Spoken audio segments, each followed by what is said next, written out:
Welcome to another video from 55 degrees north. In today's fortnightly Newcastle upon Tyne construction and restoration update, we're taking you around the city to explore the latest progress on some of Newcastle's most exciting developments. We will be visiting all the usual sites, including Pottery Lane and Pilgrim Place, and several other key projects shaping the future of the city. I also have news of a major project that could be about to start in the city centre, so stay tuned to the end of the video for that. So as usual, we're starting up at Castle Leazes, where the brand new students' accommodation development is being built for Newcastle University in partnership with Unite Students, and the pace of construction is really starting to show. Right away, you can see one of the main core lift shafts is now fully completed. 2 weeks ago, this was still climbing, and now it's standing tall as one of the key structural elements of the building. And just beside it, the second core shaft isn't far behind. It's quickly catching up and giving us a clear picture of how the structure is going to rise. Moving across towards those first two cores, we can now see the start of a third shaft taking shape. This is where things get interesting. You can really see how fast the framework is progressing. Flying over the top gives us a great look inside the core itself. You can clearly see the internal structure forming, the reinforced concrete walls, the framework, and how each level is being built upward in stages. This is the backbone of the entire building, housing lifts, stairwells and essential services. And it doesn't stop there. A little further across the site, yet another core lift shaft is starting to emerge. The groundwork has clearly shifted into vertical construction mode. Looking elsewhere, foundations have now been laid across several areas. These base structures are what will soon support the accommodation blocks, and the scale is becoming much more visible. Over at the far end of the site, drilling for foundations is still ongoing. You can see the rigs hard at work, meaning expansion is continuing right across the full footprint of the development. So overall, there's been significant progress across the entire Castle Leazes site in just 2 weeks. Core lift shafts rising, foundations spreading and groundwork pushing ahead. This project is really starting to take shape. We're now back down at the new students' accommodation on Leazes Park Road to see exactly how much progress has been made, and trust me, you're going to notice a difference. Starting at the front of the site as usual. Since the last update 2 weeks ago, the brickwork has risen quite a few floors. Now moving around to the back of the site. Looking across the whole building from this angle, you can see a lot more brickwork has been completed since the last update 2 weeks ago. You can see plenty of insulation still sitting on pallets ready to be fitted before the brickwork goes up over it. Now this is interesting. We've also had these prefabricated concrete blocks delivered to site. My guess is these could be used to finish off the very top of the building once the brickwork is fully completed. They look like they're designed for the upper structural sections, possibly capping off roof level work. We'll keep an eye on those in the next update.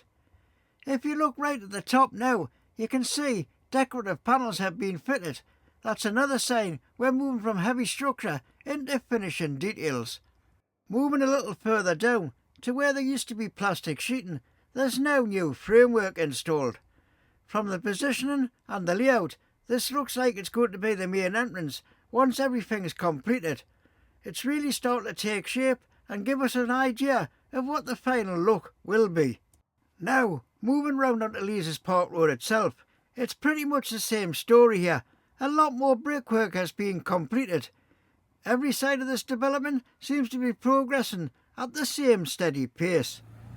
So overall, in just 2 weeks, brickwork has significantly expanded, insulation is ready to go in, prefabricated concrete blocks have arrived, decorative panels have been installed, and the main entrance structure is starting to take shape.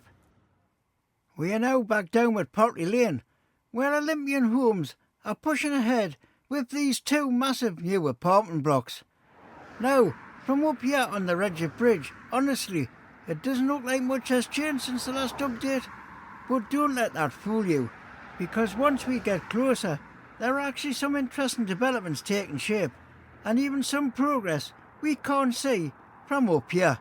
So let's take a closer look. The first thing you'll notice that as more scaffolding has been removed from the front, and that's always a good sign, because what it's revealing is more of that finished brickwork, and we're getting a much clearer idea now of how the facade is going to look once everything is complete. The detailing is really starting to show through. Moving around to the side of the building, you can see there's still quite a bit of brickwork left to complete in this section, and moving towards the rear of the site, at first glance, things look pretty similar to the last update. But there is one small detail worth pointing out. If you look closely along the top of the scaffolding, you'll see the finishing touches still need completing under the windows along the length of the building. Now, let's head down onto Pottery Lane itself. At the arena end of the road, work is still ongoing on the deep excavations that were dug in the last update. Looking down the side of the building, one of the more noticeable changes is this. A new concrete retaining wall has now been constructed. That's a significant addition and will support the ground levels and landscaping around the development. And remember the trench that was dug a couple of weeks ago? Well, now more utilities have been placed into that trench, so we're seeing clear progress on the underground services. Always a key milestone in developments like this. Like previous weeks, we still have pallets of scrap insulation waiting to be removed and disposed of. Along the far side of the site, you can see those prefabricated concrete blocks being used for the retaining wall system. Some are still staged and waiting to be installed, and others have already been fitted along the retaining wall, so that element is steadily progressing as well. So from a distance, it might not look like a huge leap forward, but there's actually been solid progress both outside and inside. We're now moving on to the Pilgrim Place development at Carlisle Square, where two brand new office blocks are rising fast. And remember, one of these buildings will soon be home to the Department of Work and Pensions. From up here on the bridge, you can really see how much has changed. There's notably more steel framework in place compared to our last visit. The structure is really starting to take shape now, and the scale of development is becoming much clearer. Looking inside the building, progress is moving quickly. You can see that many more internal walls have now been completed, giving us a better sense of the internal layout. And if you look between the floors, there's been major progress on the ductwork installation, along with a significant amount of the fire sprinkler system now fitted. That mechanical and safety infrastructure is really coming together. Down at ground level, it's a similar story. More internal partition walls have been installed, and further up the structure, the prefabricated concrete panels have now been completed along one side of the building. Moving around onto Warwick Street, installation of those prefabricated concrete blocks has now begun along this side of the site as well. This area was much more exposed previously, so it's great to see that the outer shell is really starting to wrap around the structure. And finally, moving around to the back, steady progress is being made right across this section. There's notably more ducting installed and new window frames stretching along the lower floors. And if you look right up the top, you'll see additional steelwork completed at the highest level of the structure. Another key detail, you can now spot the external lift installations on the outside of the building, which are in place ready for the next stage of construction.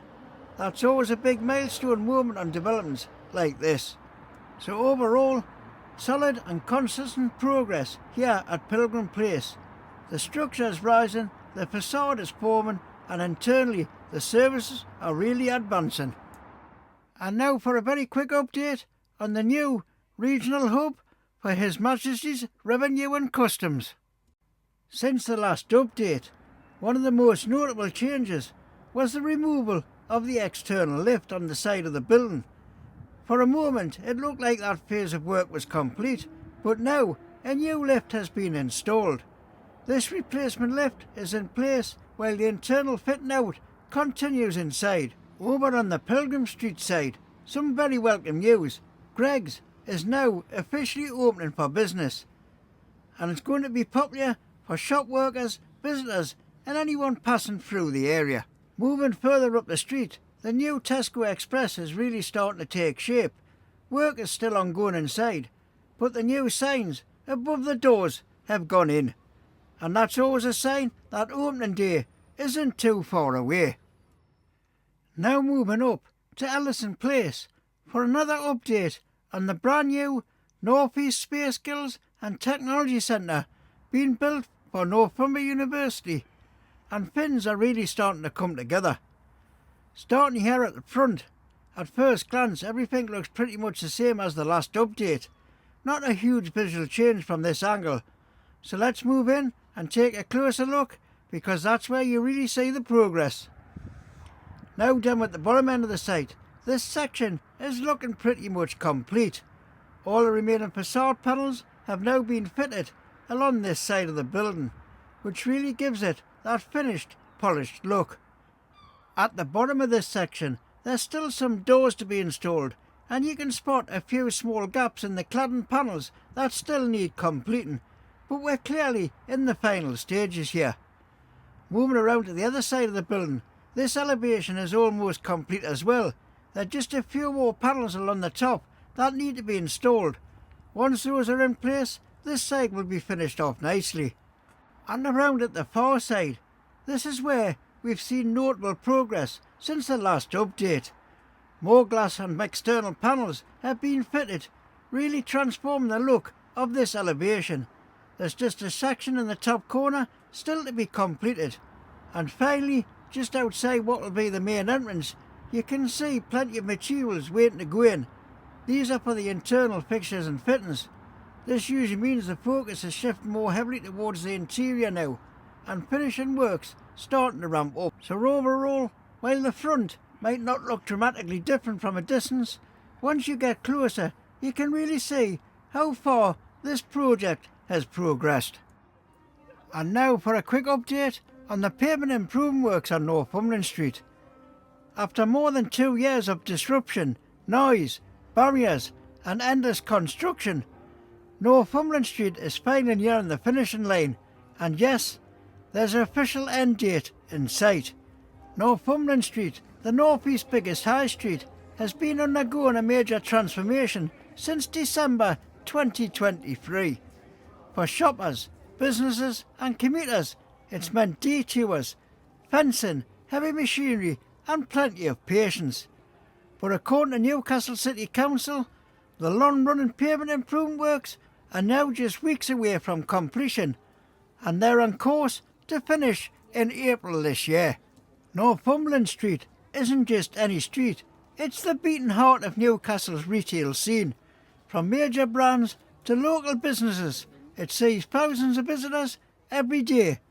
So this transformation isn't just cosmetic, it's designed to improve accessibility, create greener spaces with rain gardens and make the area more attractive long term.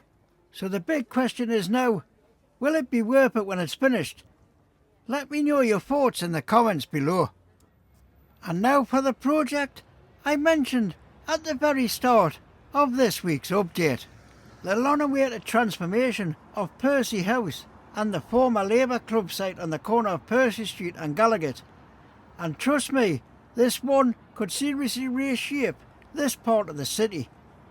Decision makers have officially signed off plans from the Hanro Group for a large-scale student accommodation complex. The proposal, up to 432 student beds right in the heart of the city centre. This isn't a minor facelift either, it's a substantial redevelopment involving major demolition works. Percy House currently consists of 2 main sections, a 5-storey block facing Percy Street and a larger 10-storey block behind it. Under the approved plans, the larger 10-storey section will be completely demolished The vacant former Labour Club next door will also be knocked down. In their place, a brand new 13-storey tower. The transformation of the site will allow for a creation of a brand new pedestrian and cycle route, providing a direct link between Percy Street and St James Park. That means improved accessibility, better connectivity and potentially smoother matchday foot traffic around the stadium. For Newcastle United fans, that's a pretty significant addition. Meanwhile, the smaller Percy Street facing block won't disappear. It'll be refurbished and extended, rising from 5 to 7 storeys. And that brings us to the end of this update. If you've enjoyed the video, please leave a comment with your thoughts. I'd love to hear what you think about the projects we've covered today. And don't forget to give the video a massive thumbs up because it really helps the channel grow. If you've not already done so, please consider subscribing to 55 Degrees North and hit that bell notification for when I release more videos. A massive thank you for watching. I will see you next time, right here on 55 Degrees North.